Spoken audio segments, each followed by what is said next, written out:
Bonjour, c'est Salomé Richir-Aldeman de Stop Pauvreté. Bienvenue dans Bible Tunes, la Bible pour ton quotidien avec Dieu. Le texte pour aujourd'hui se trouve dans le livre de Michée. Michée 5, versets 1 à 5, que je lis dans la version Nouvelle Français Courant. « Et toi, Bethléem Ephrata, dit le Seigneur, tu es une localité peu importante parmi celles des familles de Juda. Mais de toi, je veux faire sortir celui qui doit gouverner en mon nom le peuple d'Israël, et dont l'origine remonte aux jours d'autrefois, aux temps les plus anciens. Le Seigneur abandonnera son peuple en attendant le moment où la femme qui doit enfanter enfantera. Ceux qui auront survécu à l'exil rejoindront alors les autres Israélites.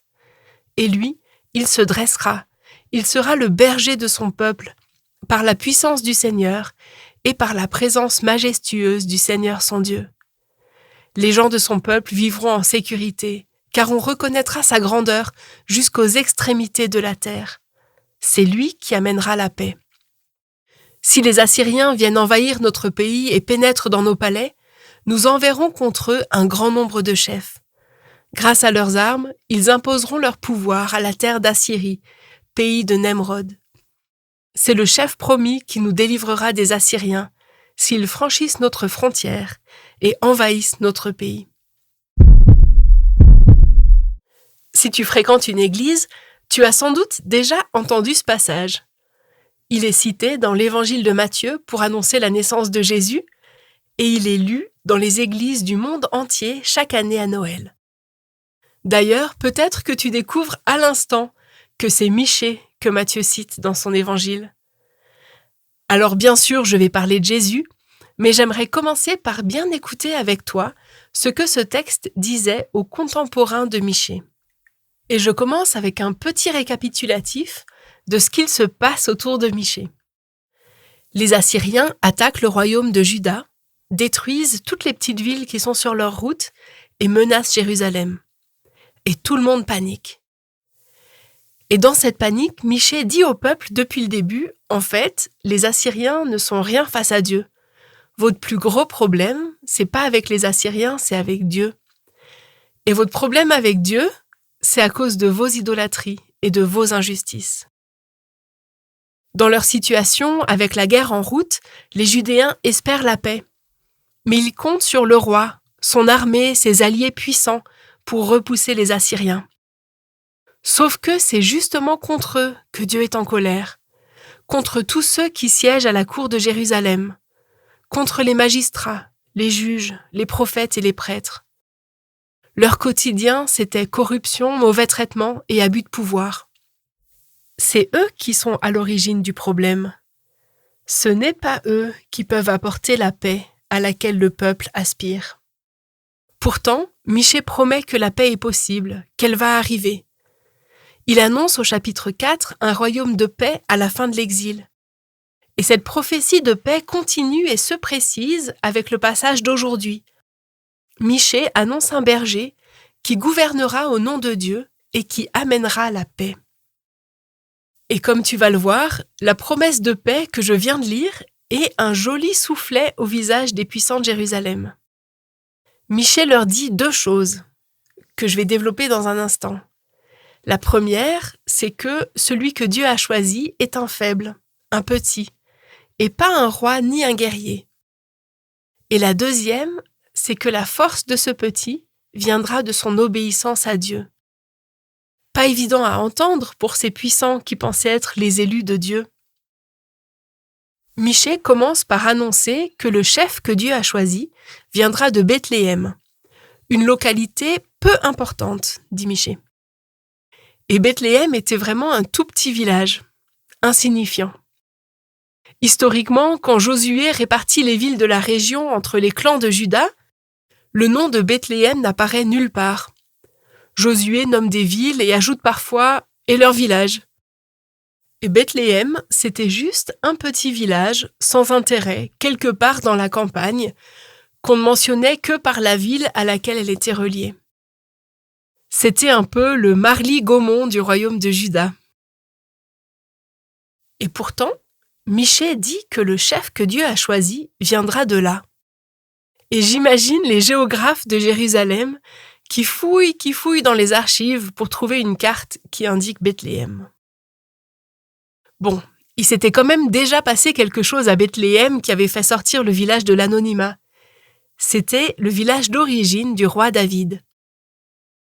À l'époque du roi Saül, Dieu avait dit au prophète Samuel d'aller dans le tout petit village de Bethléem pour chercher l'homme qui allait devenir le prochain roi. Dieu l'avait guidé vers la famille de Jessé, et Samuel avait laissé passer tous les fils grands et forts de Jessé avant de trouver David, le petit dernier. David était le moins important, de la famille la moins importante, de la ville la moins importante de Juda.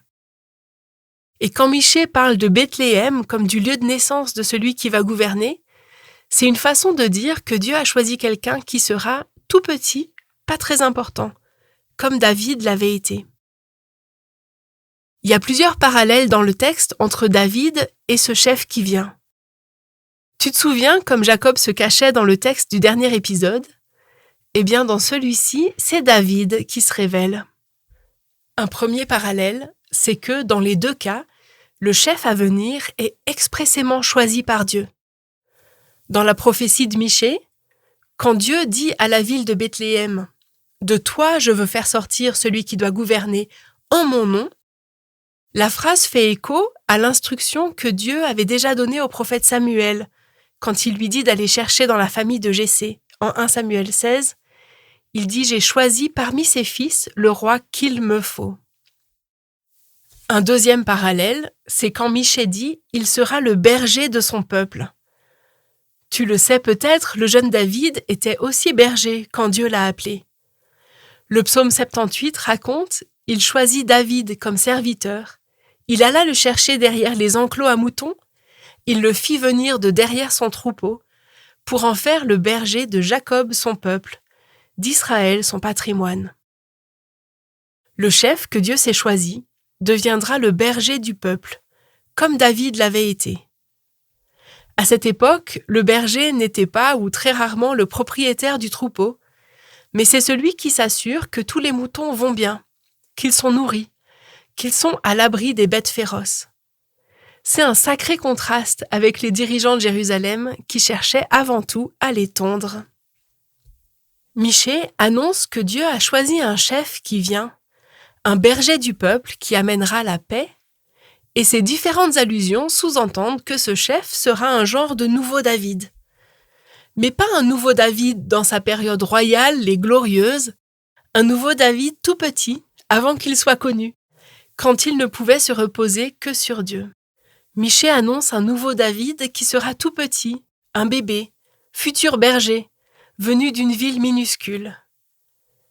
Michée annonce un tout petit, mais un tout petit qui sera aussi grandiose. Parce que si tu regardes bien dans la prophétie de Michée, ce chef semble presque surnaturel. Surnaturel déjà parce qu'il semble exister depuis aussi longtemps que Dieu. En parlant de lui, Michée dit que son origine remonte aux jours d'autrefois, aux temps les plus anciens. C'est une remarque à double sens.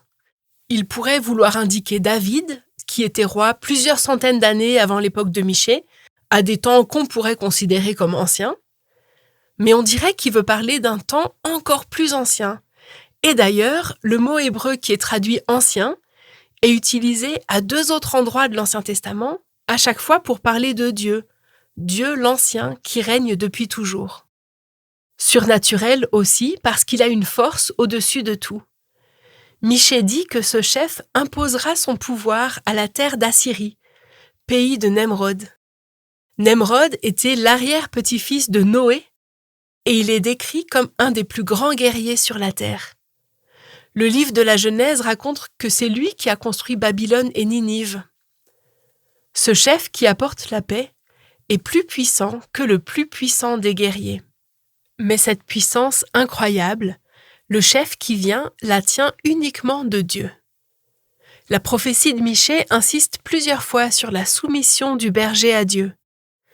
Dieu dit que ce chef gouvernera en son nom, et Michée ajoute qu'il sera le berger de son peuple par la puissance du Seigneur et par la présence majestueuse du Seigneur son Dieu. Comme un berger prend soin de ses brebis pour leur propriétaire, ce berger qui vient travaille pour le Seigneur. Il est mandaté pour gouverner au nom de Dieu, et pour qu'il puisse mener à bien sa tâche, le Seigneur lui partage sa propre puissance. Quand tu l'écoutes attentivement, tu comprends que Michée annonce un personnage assez extraordinaire. Il est faible, mais fort, humble, mais puissant. Il naît d'une femme, c'est un bébé, mais il vient des temps anciens. Il vient apporter la paix, et il vaincra sur les plus grands guerriers. Mais surtout, c'est un berger qui viendra pour prendre soin du peuple de Dieu. Le peuple l'a longtemps attendu. Et toi et moi, on a la chance de savoir qui est cet homme extraordinaire. Ce berger, c'est Jésus, le Christ. Ça m'impressionne à fond de voir tout ce que Michée a déjà à dire sur Jésus. Et ça me fait du bien de me rappeler que la paix, cette paix mondiale à laquelle j'aspire, d'autant plus qu'elle semble si fragile, cette paix ne viendra pas du prochain Premier ministre français, et sûrement pas du président américain. Elle ne viendra pas des puissants et de leurs armées, ni des alliances stratégiques et politiques. Elle viendra de celui qui est le berger du peuple de Dieu.